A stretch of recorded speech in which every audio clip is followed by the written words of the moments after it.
ಬದುಕಿನ ಅರ್ಥ ಏನು ಅಂತ ಶ್ರೀಕೃಷ್ಣನನ್ನು ಅರ್ಜುನ ಒಂದು ಮುಸ್ಸಂಜೆ ಕೇಳ್ತಾರೆ.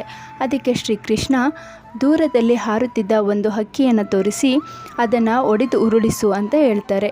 ಕ್ಷಣಾರ್ಧದಲ್ಲಿ ಅರ್ಜುನ ಆ ಹಕ್ಕಿಯನ್ನು ಒಡೆದು ಉರುಳಿಸ್ತಾರೆ.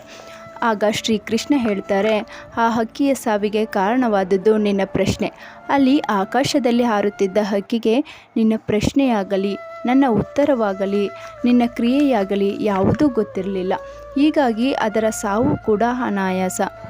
ಒಂದು ವೇಳೆ ನಮ್ಮ ಸಂಭಾಷಣೆಯನ್ನು ಆ ಹಕ್ಕಿ ಕೇಳಿಸಿಕೊಂಡಿದ್ದರೆ ಆತಂಕ, ಭಯ ಮತ್ತು ತಪ್ಪಿಸಿಕೊಳ್ಳುವ ಹಪಾಹಪಿಗೆ ಸಿಲುಕ್ತಾ ಇತ್ತು.